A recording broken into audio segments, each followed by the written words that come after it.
Assalamualaikum warahmatullahi wabarakatuh. Nama saya Muhammad Arjuna Prasetya. Eh, saya kelas 11 IPA 4, absen 21. Di sini saya akan menjelaskan tentang PLTA Peusangan. PLTA Peusangan. PLTA ini terletak di dataran tinggi Gayo, tepatnya di Kabupaten Aceh Tengah.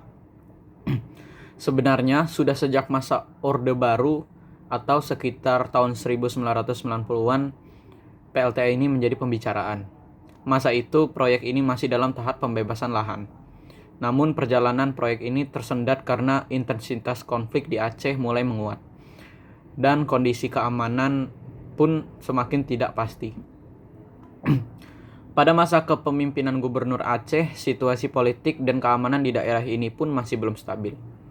Tujuan pembangunan PLTA Peusangan ini adalah untuk mengatasi pasokan listrik dan meningkatkan stabilitas beban puncak listrik pada sistem kelistrikan di Aceh. Proyek PLTA Peusangan ini berjalan bertatih-tatih. Banyak faktor yang memengaruhinya.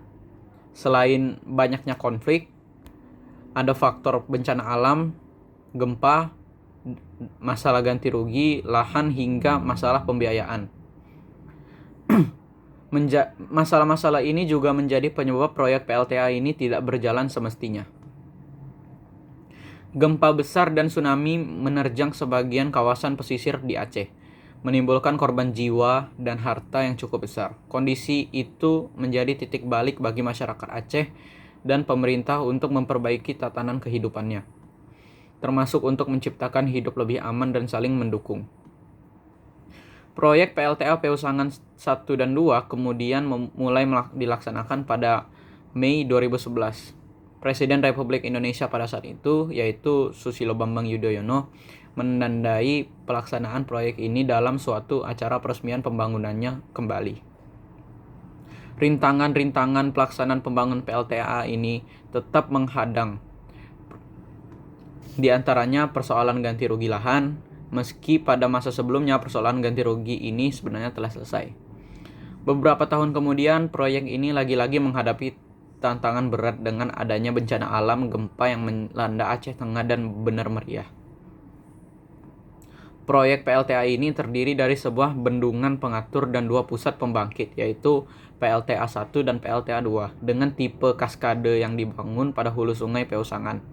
Proyek ini memanfaatkan air danau laut, tawar, dan sungai Peusangan.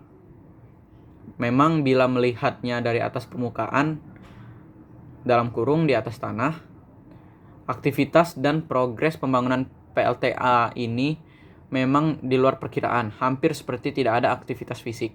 Jadi bisa dimaklumi bila banyak orang memberi kesan kalau proyek ini sepertinya mangkrak. Tapi tentu berbeda ketika kita menyaksikannya sendiri. Masuk ke bawah tanah sedalam 700 meter, aktivitas pembangunannya bagai tak pernah berhenti. Kontraktor pembangunannya adalah Hyundai, perusahaan raksasa dari Korea yang sudah cukup dikenal di dunia. Proyek raksasa PLTA Peusangan ini berkapasitas 88 MW. Ditargetkan selesai pada tahun 2021 dan beroperasi pada tahun 2022. Begitulah PLTA Peusangan. Kini menjanjikan harapan yang lebih pasti. Sekian dari saya, Muhammad Arjuna Prasetya. Mohon maaf bila ada kurang dan salah. Selebihnya saya mohon maaf. Wassalamualaikum warahmatullahi wabarakatuh.